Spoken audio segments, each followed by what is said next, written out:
Во сенка на дневната политика поврзана со измени на изборниот законник, денешната посета на Марта Кос на Македонија, имаме економски настани кои ги ставаат и ги цртаат контурите на економијата, на финансиските текови до крајот на годинава. Во тек е расправа за ребаланс на буџет. Се огласи фискалниот совет, се отвори и дебата за потреба од реформи во актуелниот пензиски систем. На овие теми го вклучувам професорот, економистот Абил Бауш. Добро вечер, добар ден. Добар ден. Најпрво да ви се заблагодарам за оваа партиципација во емисијата. Почна одморите, луѓето се поодмори, вие сте во моментов надвор од Македонија и затоа ви благодарам за вашиот придонес во однос на овие теми кои веќе ги најавив. Благодарам и на вас. Бауш, да почнеме со ребаланс за буџет. Кажав, тука се води политичка дебата за изборен законник, се кршат политички копија меѓу пратениците, но во сенка на сето тоа го живееме секојдневието, нели? Имаме нови податоци за инфлација и знаеме, барем според владата, што не чека економски до крајот на оваа година. Ајде да почнем директно. Фискален совет вчера се огласи, тоа е она тело што ги следи политиките и треба да биде коректив на тие фискални политики, тело составено од видни личности, професори, банкари, бизнисмени и така натаму. Во оценката за ребаланс на буџет, фискалниот совет особено го нотира продлабочениот буџетски дефицит за 0,9% поени, со констатација дека повторно не чекаат нови задолжувања, а фискалниот простор е веќе исцрпен, буквално така пишува. Па да, точно. Нели, ние тоа го предвидовме во почетокот кога се носеше буџетот за оваа година. Многу преоптимистички, иако оптимистички беа некаков реалистички беше поставен буџетот од страна на владата, така тие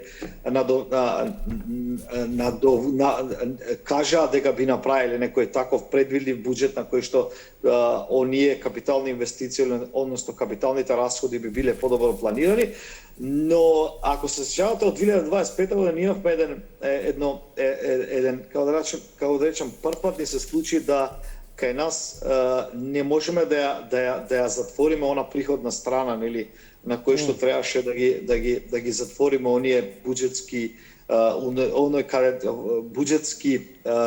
кај да речам буџетските трошења за 2025 и одма се преминуваше на 2026 и тогаш предвидовме дека би имале ние поголем проблем со буџетскиот дефицит, но владата беше преоптимистичка со тоа што најавуваше дека ова година ние влегуваме во една фаза на подобро планирање на буџетските расходи, капиталните расходи и така натаму, но како и што навестивме, со таа криза што не се случи, нафтената криза или војната меѓу САД и Иран, влеговме во една фаза на кој што имавме и инфлација од една страна, од друга страна имавме и покачување на цена на деривати, на што неминовно беше ние традиционално да направиме еден вид на ребаланс на буџет на кој што ќе имавме поголеми буџетски дефицит.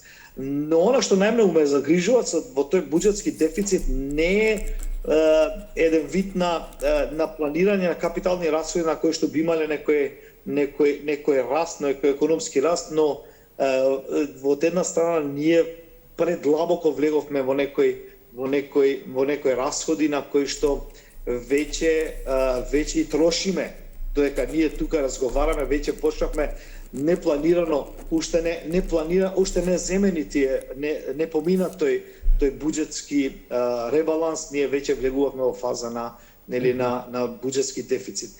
Како и да е, навистина и фискалниот совет, а и целата експертска јавност виде дека нас се уште сме во една фаза на економска рекуперација и дека ова неминовно нас би требало да не се случи. Да, Видете, кога зборуваме за буџетски дефицит, вака нели економски веќе и гледачите знаат, тоа е минусот во државната каса, тој е продлабочен на 4,1% во однос на сегашната позиција. Две работи забележав во вашиот став што го кажавте, сакам да ги прокоментираме. Првата е, велите, буџетскиот дефицит не е за капитални расходи. Спроти оваа ваша изјава, министерката при презентација на позициите на буџетот рече токму дека главната причина за продлабочување на буџетскиот дефицит се зголемените расходи за капитални инвестиции.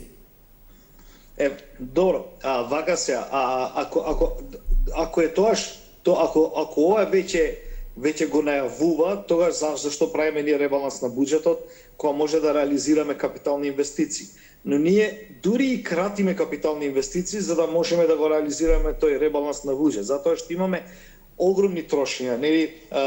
Вие спомнавте во почетокот, нели, дури и фондот, пензискиот фонд се очекува некој вид да направиме ние некоја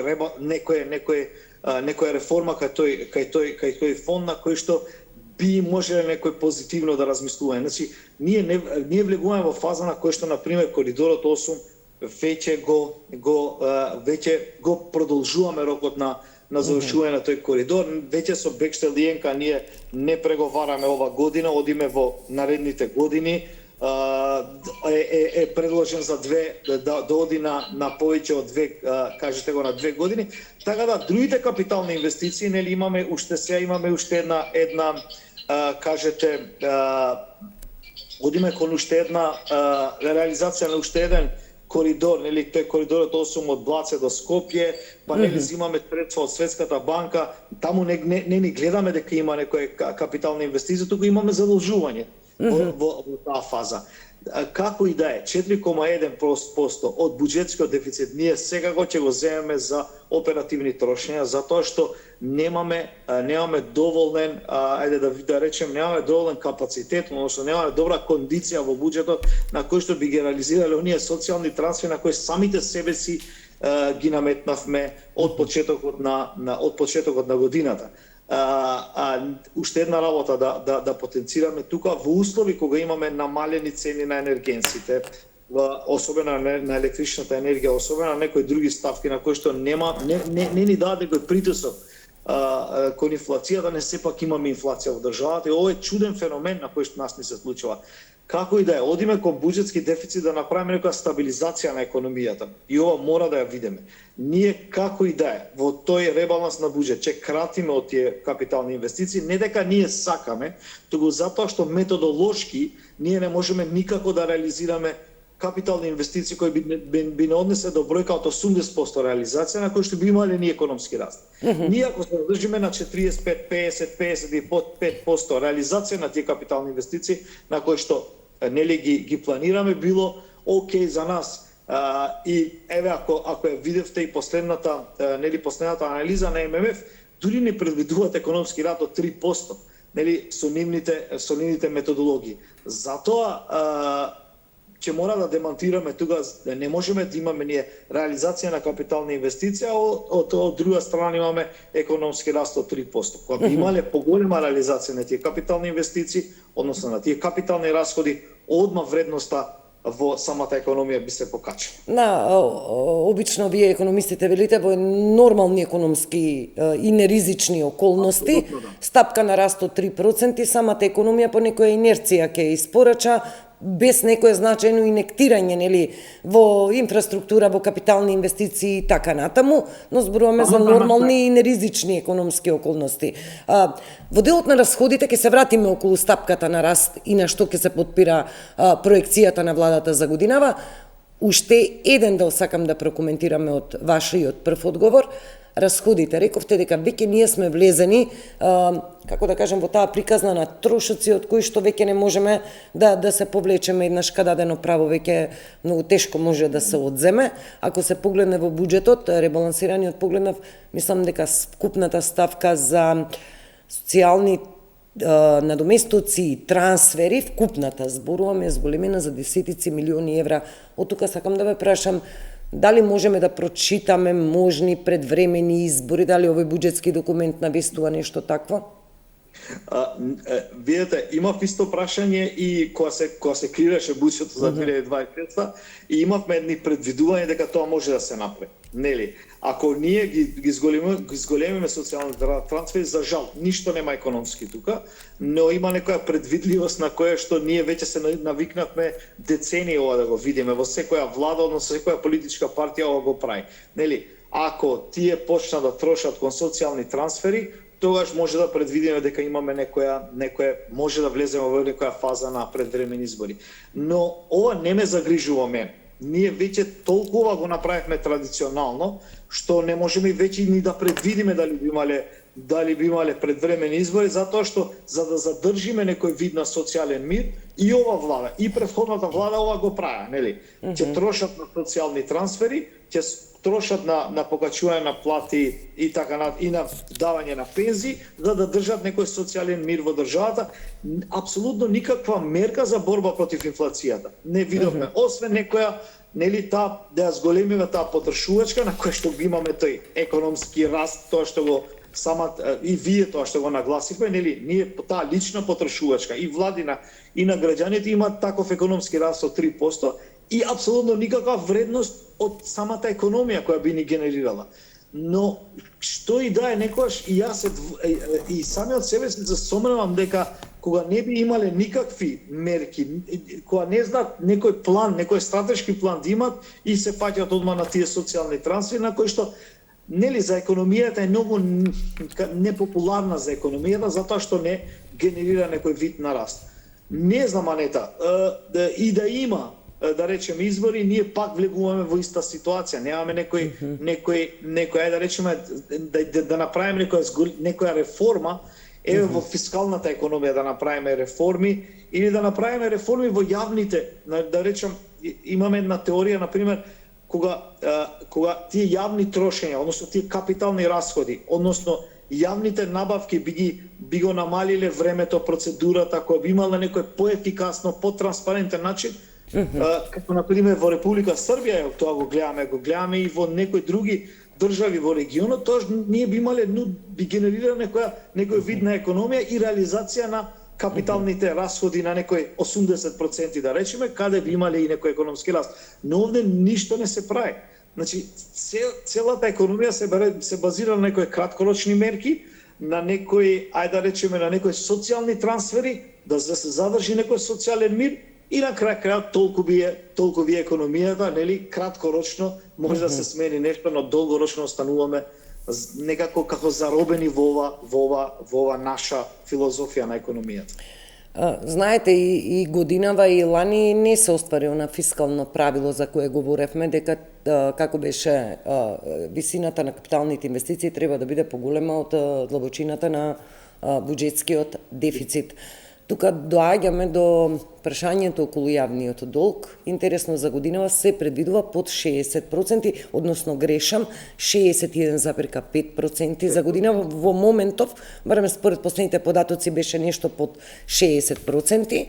И еве експертите од фискалното тело ќе речат динамиката и проекцијата на јавниот долг на крајот на годината според усвоената стратегија за управување со јавен долг се предвидува да изнесува 61,5%, што исто така представува прекршување на законско предвидената висина од 60%. Во секоја фискална стратегија јас читам 60% како граница, никако да ја завршиме годината, мислам ланската дека ја завршивме со помалку од 60%, но беше 59, можеби блиску до 60%.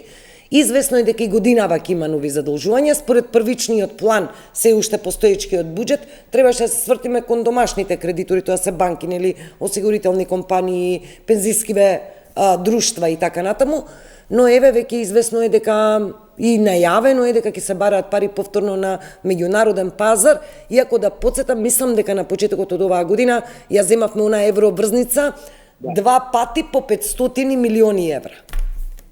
Добро, ние претежно она обврзница ја земевме да враќаме стари долгови, нели? Но остана кусур, да подсетиме, од секоја еврообрзница и од секоја задолжување имаме кусур, тој кусур е 100, 200, 300 милиони евра. Точно.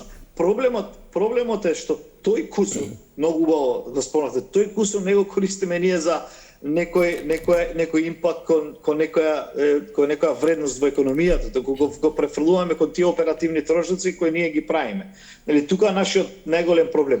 И не е проблем, јас сум ние кои велам дека не е проблем големата задолженост. Ние за воља на вистината дури не сме високо задолжена држава, влегуваме на тие 6%.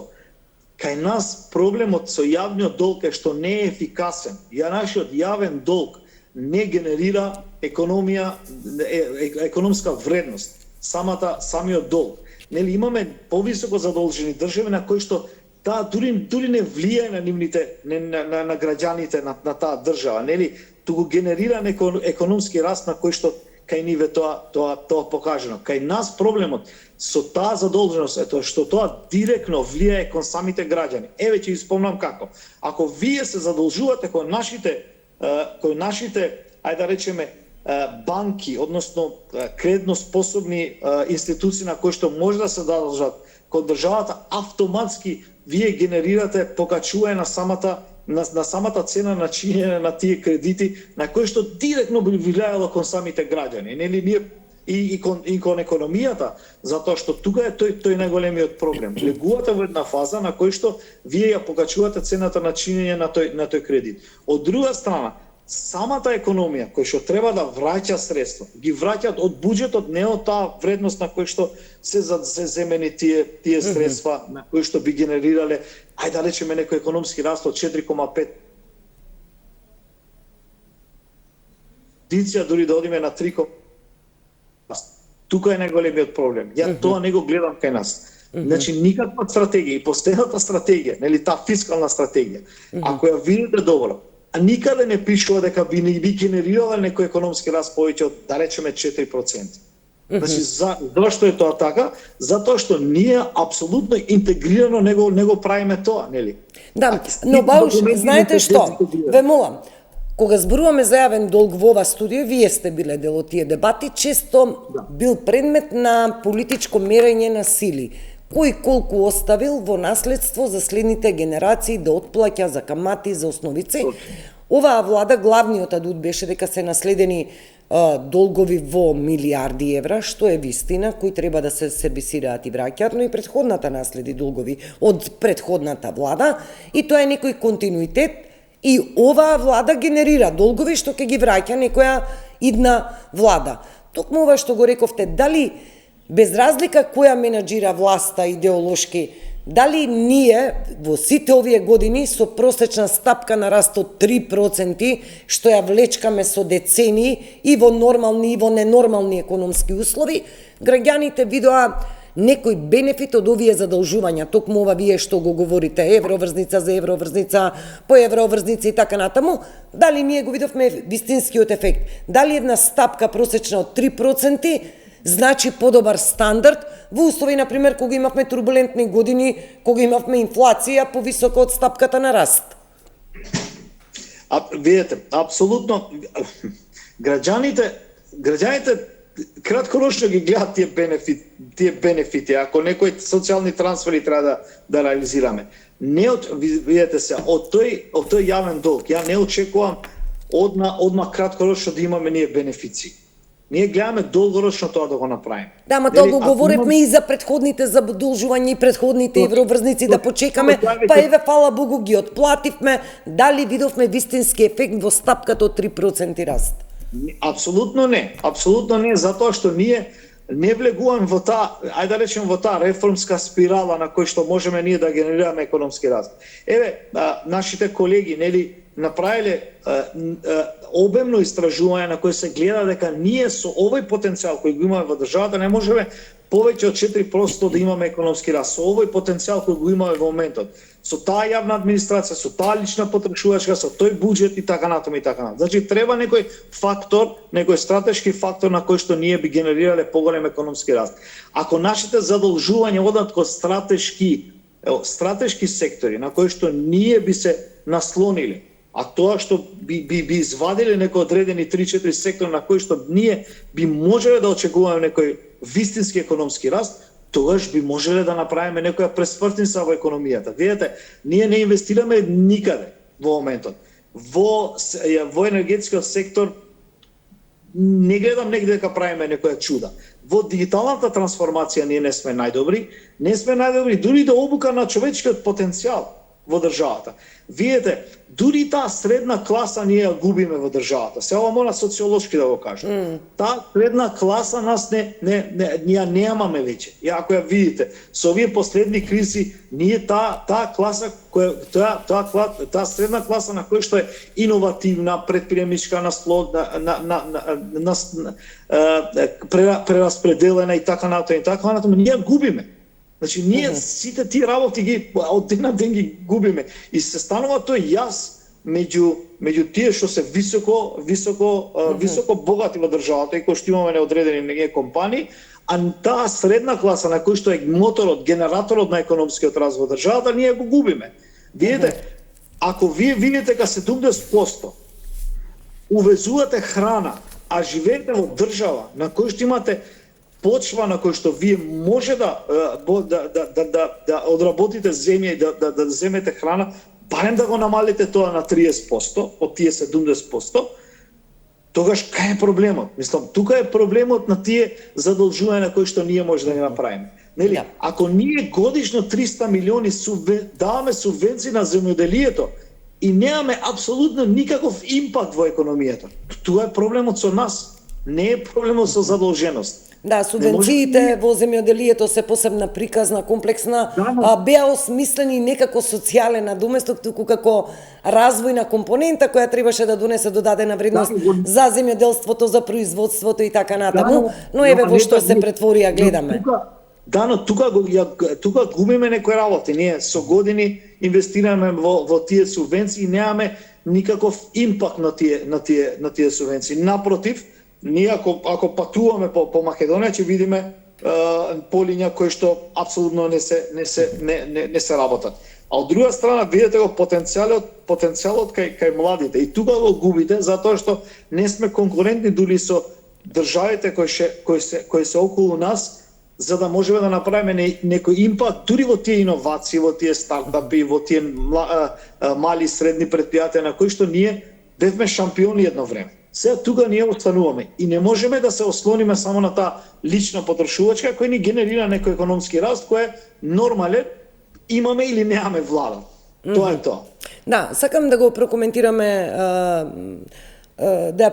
стапката на инфлација излезе вчера, мислам 3% на годишно ниво, на месечно ниво имаме намалување, но со ребаланс на буџет еве повторно да го споменеме како тој важен документ, повисока стапка за годинава, првично беа 2,5%, сега мислам на 3% се проектира до крај на година. Сега добро е што забавува инфлацијата, 3% годишна и не е страшна, но главното образложение е дека како резултат повторно на мерките и оние во наводници притисоци на владата врз трговијата и контролите засилени.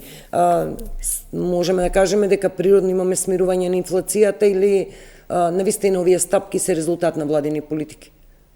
Вака се, за среќа, ова ќе речем да има добри одлуки зема, во почеток ги фатија одлуките онага што треба, но имаме уште една работа.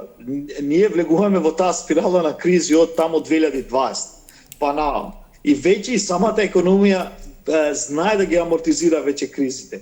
И влегуваме во една фаза на која што инфлацијата веќе е зауздана, влегуваме во една фаза на рекуперација на економијата, на кој што и тие мерки кои што се некако земени и во Европската унија, да речеме, како наш најголем партнер, ни дава и нас за право веќе да ја смируваме таа спирала на инфлација. Но како и да е, значи ние може и мораме ова инфлација, односно овие кризи да не извадат нас некако, ајде да речеме, да бараме некои одредени можности на кои што од кризи ние да може да генерираме подобра вредност во самата економија. Во ситуација на кој што ние не успеавме апсолутно ништо да направиме во моментот. Се нафаќавме со кризи, но не се нафаќавме со вистински решенија за кризите. Значи, ако можеме ова да го кажам, може конспирацијски ќе делува, но влегуваме во еден нов поредок на кој што државата ќе мора да баја нови можности и потенцијали на кои што би генерирала подобра економски вредности за самата економија. А во моментот тоа не го гледаме. Ако гледаме само на краткорочни мерки, нели, краткорочни беа и намалување на ДДВ-то и акцизите за нафтените деривати, што беше одлична вест. И понатаму, нели, сите тие мерки кои што ги замолуваше премиерот, нели, трговците да не ги покачуваат цените и така натаму. Во ситуација на една демократска правна држава, интегрирана држава на кој што не мора да ги замолувате, туку само ќе треба законот да го спроведете кон нив и тоа ќе ви даде некој фер, подобри трговски одлуки, но како и да е, ние така работиме и тоа е, ајде да речеме, за поздравување. Но во ситуација, уште една ќе кажам, во ситуација кога имаме некој нов поредок, ние мора да најдеме некои подобри решенија за самата економија.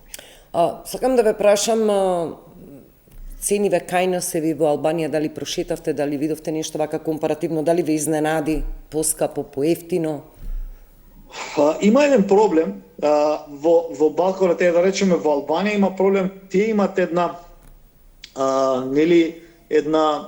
када речеме поголема цена на чинење на лекот во однос на еврото, тие имат еден поголем проблем, нели имат поголеми странски валути на кои што нивната веќе се зајакнува, тоа е веќе проблем за нив, затоа што за луѓето што се и особено за туристите е веќе покачени цени во државата, исто како и во Македонија имаме покачување на скоро сите цени овде и во регионот, не само овде, туку ги гледам и во регионот, веќе влегувам во некоја фаза, но тука како да е, ти имат некој вид на, ајде да речеме еден вид на, да речеме како да речеме предности во однос кај нас, нели имат еден зголемен туризам, се наоѓаат самите себе си во некој туризам и така натаму. Иако ситуацијата политичка и тука не е некоја сјајна, да речеме, како и да е, ако се види во пакет или последните истражувања, односно анализи кои ги имаше ММФ, сепак ние остануваме, зборам за Македонија, остануваме држава на кој што сме некаде во таа златна средина, која не носи ни надолу, ни нагоре, но ако ги видите државите пред нас, некако прават со големи чекори некои реформи, а ние остануваме таму кај што сме, можеби најдобро или не знам како. Да, завршуваме. Сакам само да ве прашам, Марта Кос денеска во Македонија, пресконференцијата заврши со премиерот, пораките остана исти како што се очекуваше. Европска унија не може да обезбедила, ниту ќе обезбеди гаранции за било која земја во однос на некои можни идни вета. Нашата позиција останува јасна. Билатерални спорови не може да бидат причина за условување на нашето членство, односно почеток на пристапни преговори. Сега прашувам, ние политички со ова прашање маневрираме внатрешно политички. Владава ги потроши првите 2 години од својот мандат, има уште 2 години, веќе збориме за предвремени избори, кои во таков случај би подразбирале замрзнување на ова внатрешно надворешно политичко прашање. Во меѓувреме Албанија покрај целата политичка криза низ која поминува сега, сепак го гази процесот за Црна Гора, веќе знаеме во каква позиција. Каква е нашата перспектива кога зборуваме за нашите евроинтеграции? Дали ние како граѓани јасно знаеме што прави оваа влада на оваа тема и дали знаеме која ќе ни биде цената, па дури би рекла и економската, што би ја платиле надвор од това игралиште на кое веќе ве трча целиот регион? Знаеш, Анета, многу можеби неблагодарно јас политички да давам изјава, но економски ќе давам таа изјава, ако ми дозволите. Значи, секое отварање на поглавје или секој проект на кој што ние како држава би влегле во таа Европска унија, би добиле некој, ајде да речеме, не само финансиски средства, туку можност на нови пазари и можност на поголема регулација на самата наша економија. Ако ова не успееме да им ја кажеме на нашите граѓани, тоаш би било, ајде да речем, лошо за самата економија.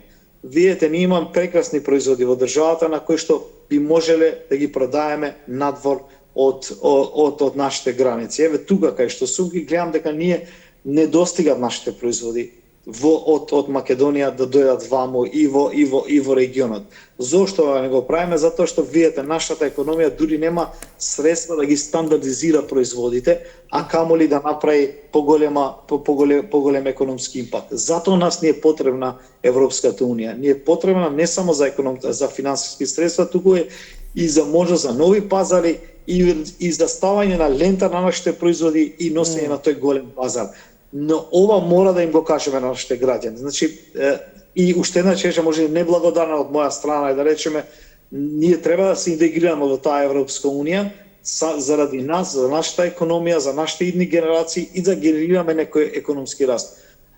И нормално да, ако ја отвориме повеќе таа економија, би имале и многу поможности, поголеми можности, поголеми финансиски можности и така натаму за државата. Да, во овој контекст пак ако се вратиме на капиталните инвестиции, особено инфраструктурните, само да подсетиме, дел од дебатата на економистите, вашата дебата е во услови кога имаме одреден пристап до ЕУ фондовите или во услови кога би имале целосен пристап во процес на преговори за членство, ние би имале и пристап до финансии, а во моментов говориме за инвестиции во инфраструктура што се бројат во милиарди евра, па ние планираме британски кредит, го викаме, тоа е британска гаранција за кредит што сами ќе го земаме, ќе го враќаме. Веќе се задолживме кај домашните банки, Бехтел, Енка, Синохидро откажа финансирање, односно Ексим банка, све тоа со наши домашни пари. Ова е друга работа, ова што го спомна со британските кредити, тоа е веќе треба проекти да имаме, ние треба да направиме добри физибилити проекти и така натоа, кои што ќе коштат, кои треба ние сами да ја платиме, па потоа да земеме кредити. Тоа уште не е стајано во проекти, ама ова другото останато. Кога ви дават финансиска можност Европска унија, не ви дава само финансиски пари, туку ви дава и метода, и начин, и како тоа да се направи, и процедури, и експерти, и се тоа може да ви ја донесе и да ви ја зголеми таа економска вредност во самата држава. Добро, ви благодарам Абил Бауш. Околу, мислам, да 30 на минути разговараме на овие теми. Се надевам ќе се видиме повторно, пред нас е лето.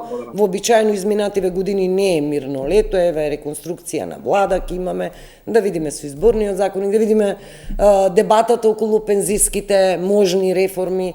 Се надевам ќе се видиме на оваа тема повторно, да имате убав одмор, па се гледаме повторно. Благодарам, задоволство беше, пријатно. Да. Довидување, Абил Бауш, економист, професор, почитувани гледачи, тука завршува Аргумент Плюс, од мене пријатно.